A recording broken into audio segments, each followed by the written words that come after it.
Cette semaine, le président de la République française a adressé un message d'admiration et de soutien aux femmes iraniennes, obligées encore en 2022 de lutter pour l'égalité des sexes et le droit de vivre librement. Comme un écho à ce combat juste, notre paracha s'intitule Chaye Sarah, littéralement la vie de Sarah, en hommage à l'œuvre de la première matriarche du peuple juif, Sarah, honneur qu'aucun de nos patriarches n'a mérité, celui de voir une paracha appelée de leur nom.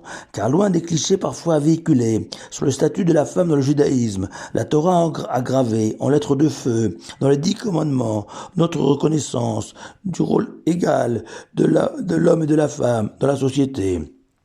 Premièrement, car ces 10 commandements, fondements de notre Torah, s'adressent pareillement aux femmes et aux hommes et exigent le même respect de leurs biens et de leur personne à travers les 5 devoirs de l'homme vis-à-vis de son prochain, figurant dans ces 10 paroles, et accordent aux hommes et aux femmes le même droit au repos à travers le Shabbat. Et enfin, explicitement, la Torah nous ordonne d'honorer autant notre père que notre mère, comme un cachet apposé par Dieu lui-même sur les rôles complémentaires de l'homme et de la femme dans la construction d'une maison juive, cellule de base de la société.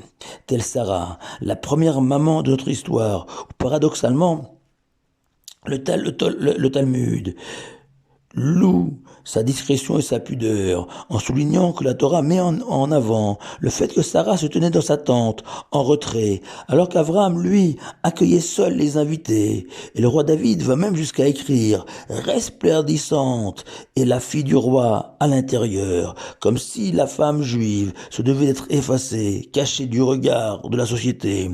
Mais voilà qu'au sujet de cette même Sarah, cette femme presque invisible, Dieu va demander à Abraham, son géant de mari, d'obéir en stipulant tout ce que Sarah te dira, écoute-la, et pas seulement pour fixer le menu du déjeuner ou la couleur des rideaux. Non, il s'agit de rien de moins qu'une question importantissime liée à l'avenir du fils aîné d'Abraham, le petit Ishmaël, dont la maman était Agar, la princesse égyptienne, devenue la seconde épouse d'Abraham.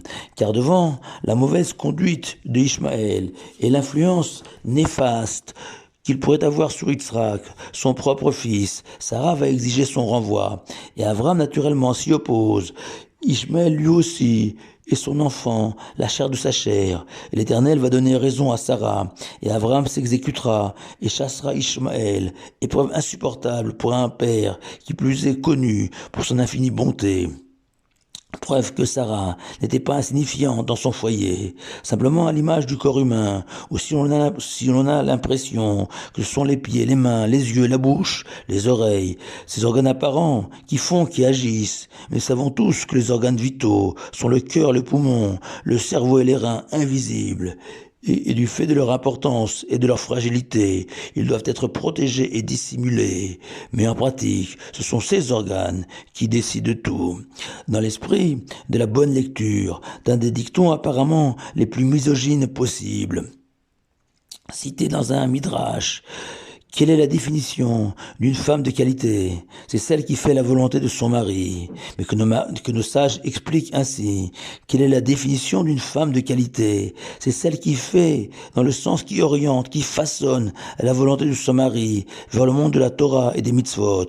Une constante de l'histoire du peuple juif, ou dans le moment de crise et de tension. Ce sont nos femmes qui ont été à la hauteur du défi proposé, comme en Égypte, dans le désert, en route vers le pays de Canaan, jusqu'à la célèbre Rachel, cette jeune femme d'une famille immensément riche, qui n'hésita pas à épouser un simple berger, Akiva, plein de talent, et qui fut déshérité par son père suite à ce choix, et à laquelle Akiva, devenu Rabbi Akiva, rendit hommage devant ses milliers d'élèves, en déclarant, sachez, chers disciples, que toute ma sagesse et celle que je vous ai transmise n'appartiennent qu'à elle, mon épouse Rachel.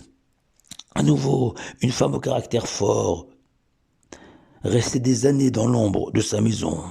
Notre paracha encore, Rivka, Rebecca en français, notre deuxième matriarche, va faire preuve d'un courage et d'une détermination hors du commun.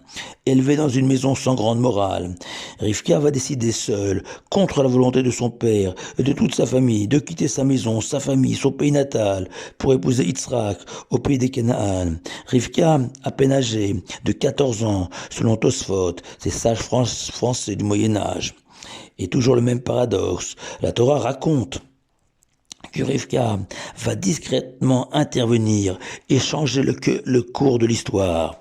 En effet, c'est elle qui, du fond de sa maison, va surprendre la demande de son mari Yitzhak à son fils Esav le mécréant d'aller à la chasse et lui rapporter du gibier afin de le bénir. Et voilà que Rivka va convaincre son fils Yaakov, le juste, de prendre la place d'Esav et de recevoir les bénédictions ancestrales, s'opposant ouvertement à son mari Yitzhak. Et à nouveau, Yitzhak reconnaîtra son erreur d'avoir voulu préférer Esav à Yaakov. Dans les coulisses, comme Sarah, sa belle-mère, Rivka va se révéler être la vraie maîtresse du jeu. Pourquoi ? Car les apparences sont forcément trompeuses et que juger ou décider selon ce que l'on voit génère une décision ou un jugement forcément biaisé, faussé par ce que l'on a vu, ce que confirme l'adage talmudique. Le juge ne peut juger uniquement selon ce que ses yeux ont vu. Or, la grandeur d'un homme, c'est d'être capable de dépasser les apparences, pénétrer dans le monde secret des véritables causes et raisons de chaque chose, et seule la lumière de la sagesse divine, la véritable dimension de la femme, celle de ne jamais s'arrêter à l'instant présent aux apparences, mais de savoir se projeter sur l'éternité. Comment ? En prenant volontairement du recul sur la vie, sur les choses, afin de mieux régner du fond de son palais, sa maison. Je suis personnellement convaincu que la justice finira par triompher en Iran et que tôt ou tard, les femmes en Iran parviendront à occuper la place qu'elles méritent. Près de 4000 ans toutefois, après les femmes d'Israël. Shabbat Shalom à vous tous.